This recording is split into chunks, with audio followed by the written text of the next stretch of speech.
Okay mga kababayan, Chris Ulo po at welcome back po ulit dito sa ating YouTube channel. Okay ito mga kababayan, mga ka-analyze ha. Lingid naman ho ha. Sa inyong kaalaman, ito hong si dating PNP chief, General Nicolas Torre III, ay malakas ho ang ugong-ugong sa mainstream media at social media na kung saan ay maaaring tumakbo ho ito sa 2028 ng posisyon sa gobyerno. Pero ayon ho dito kay Senador Antonio Trillanes, sa isang interview ho sa kanya, ang maingay na naririnig niya na ugong-ugong sa kanilang kampo ay ito hong si dating PNP Chief General Nicolas Torre III na ngayon ay inappoint ho ni Pangulong Bongbong Marcos bilang General Manager ho dyan sa MMDA, ay tatakbo ho bilang presidentiable. Na po pwede raw talaga tumalo magpatao kay BP Inday Sara Duterte kung makakatakbo siya.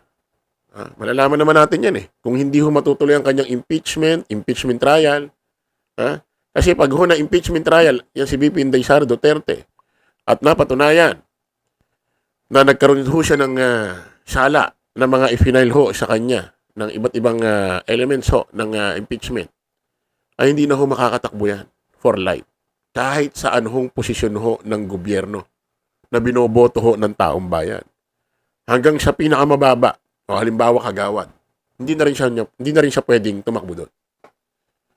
Pero kung sakali ito'y wala nang mangyayari, hindi na ho mai-impeachment or mai-impeachment trial, dahil according dito ho kay Congressman Abante na umatras na, ay wala na silang gana or wala nang gana, interesado ang kanyang mga kasamaan sa House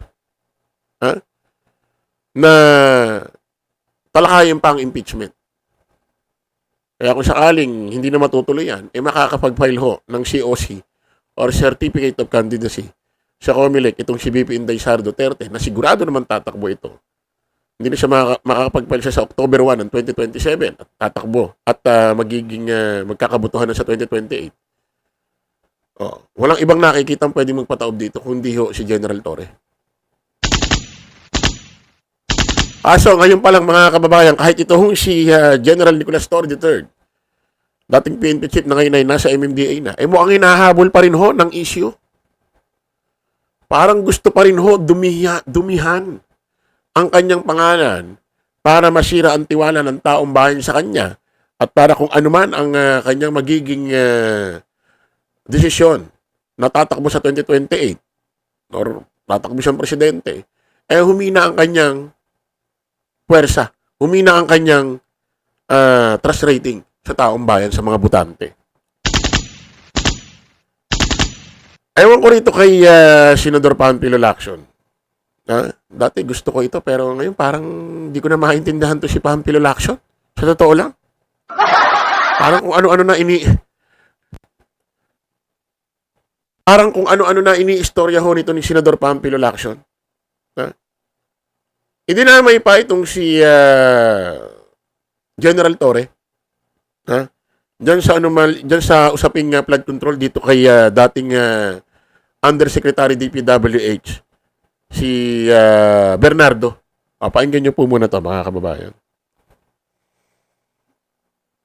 I also intend to clarify with former Yusek Bernardo the circumstances behind a failed attempt by former Chief PNP and now MMDA General Manager Nicolas Torre to take him under the custody of the latter and find out for what purpose.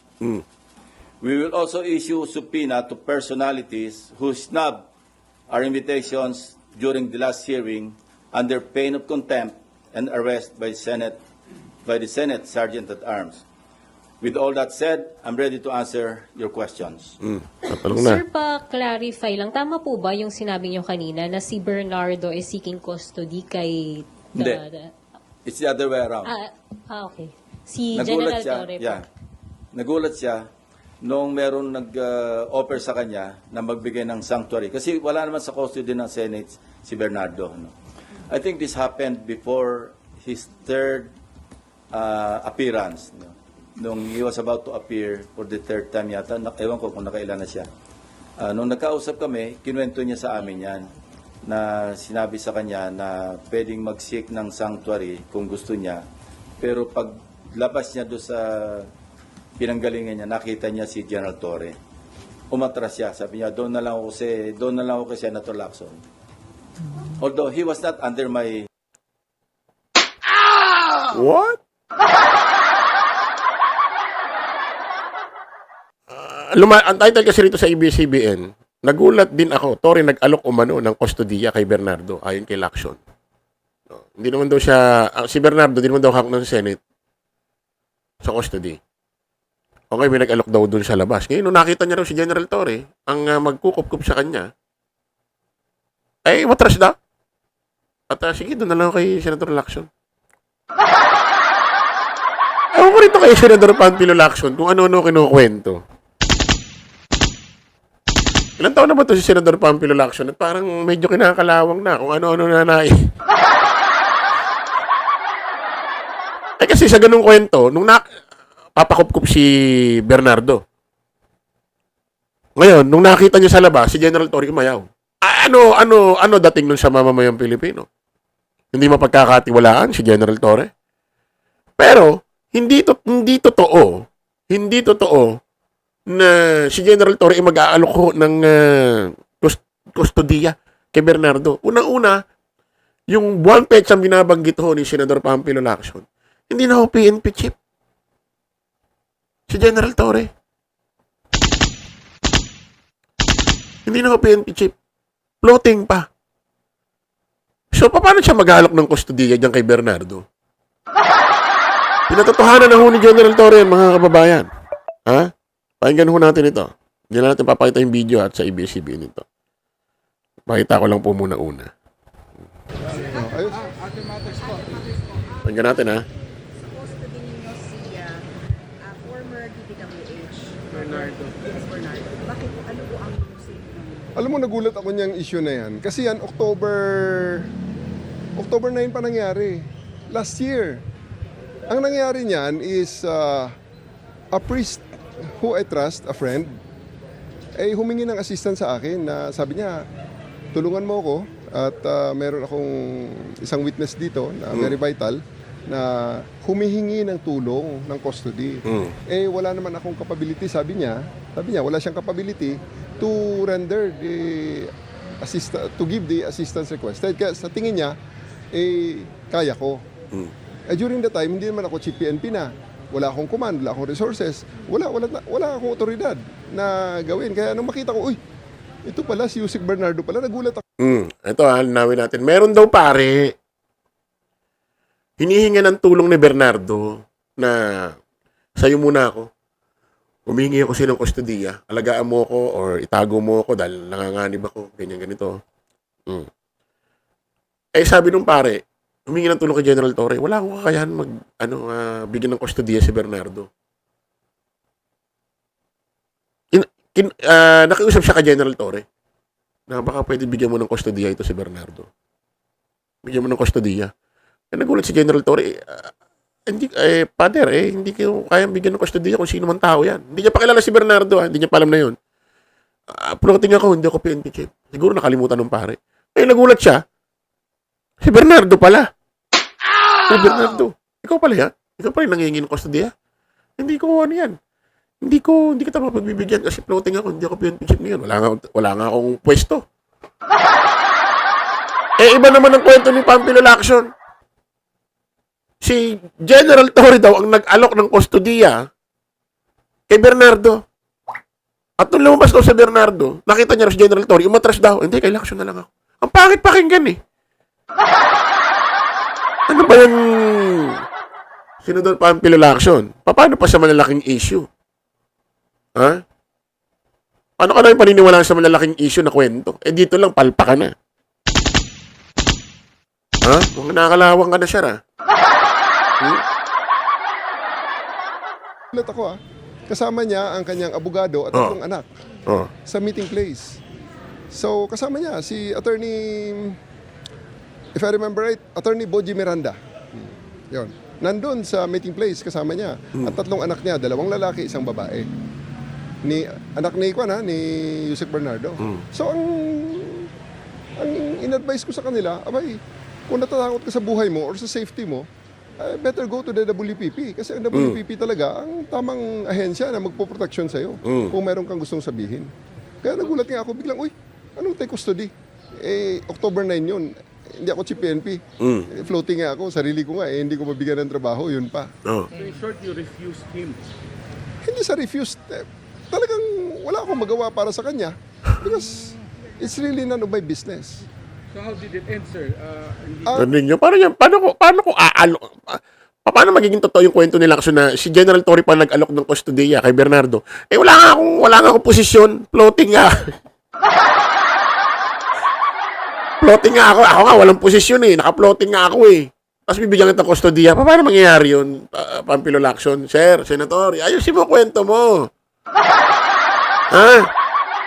Dapat kasi, hinintay mo ang Blue Ribbon Committee, ang mismong pinagsalita mo, ang nagkwento, si Bernardo. Halimbawa, nasa Blue Ribbon Committee na kayo. Bernardo, nung nakaraan may kinukwento ka sa akin about kay General Torre sa kustodiya. Pwede ba ikaw na magkwento? Dapat ganun.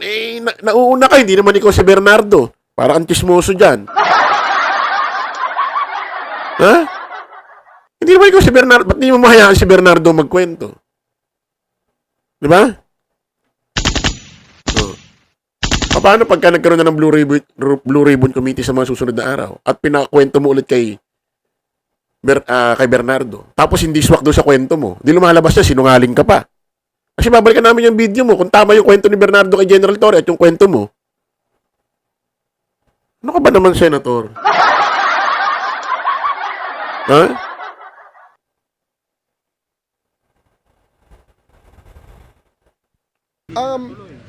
Nag-end actually, the natural, dahil may request nga silang pending, sabi ko, mag-WPP kayo. Ang sabi ni Yusek Bernardo at the time ay, sige, may check-up pa naman ako sa Asian Hospital ng 2 days. WPP, ibig sabihin nun Witness Protection Program sa DOJ. Matagal ho yan, maraming proseso ho yan. Titingnan pa kung totoo yung mga sinasabi mo. Ang gusto kasi mangyari to ni Bernardo, humingi siya ng tulong na itago ako. Itago mo ko, Father. Sabi ni Father rin, wala akong kakayahan. Kinusap niya yun si General Torre. Si General Torre, hindi alam nung Father, nung pare, na floating to. Hindi na PNP chief. Tapos, nilihim pa, hindi sinabing si Bernardo. Kaya nagulat ito si dating PNP chief, General Torre na, ito pala yung Bernardo. Hindi totoong siyang nag-aalok. Paano nga naman siya mag-aalok kay Bernardo? Bigatan kustodiya, tago kita. Ano ka kaya ni General Torre noon? Natago ka niya sa bahay niya. Iba kasi dating ng kwento ni Pampilo Lacson. Ang nag-alok daw si General Torre kay Bernardo. Ngayon, lumabas si Bernardo daw, nakita si General Torre. Matras daw. Hindi, sige, kay Lacson na lang ako. Biglang binida yung sarili niya. So, Senator Pampilo Lacson, parang ganito, walang tiwala si Bernardo kay General Torre, tapos sa'yo may tiwala. Kasi ikaw ang pinili. Hindi, kay Lacson na lang ako. Gano'n? Ano ba yan, Senator? Senator, babalikan ko yung pahayag mo na yan, ha? Pag nagkaroon ng Blue Ribbon Committee, pakwento mo ulit kay Bernardo, yung about kay General Torre. Tingnan natin kung swak yung kwento ni Bernardo doon sa kwento mo. Ha? Kasi pag yan nagkamali, ay hindi na kita pagkakatiwalaan sa malalaking issue kung paano ka magpaliwanag sa press con. Doon lang sa maliit na issue, mali-mali kwento mo. Paano pa sa malalaking issue? Malalaking case? Ha? Putik sumusuporta ako sa'yo, i-withdraw ko sa'yo suporta ko. Isang tao lang ako, pero pag nag-withdraw ko ng suporta sa'yo, malaking bagay yan. Ewan ko sa'yo.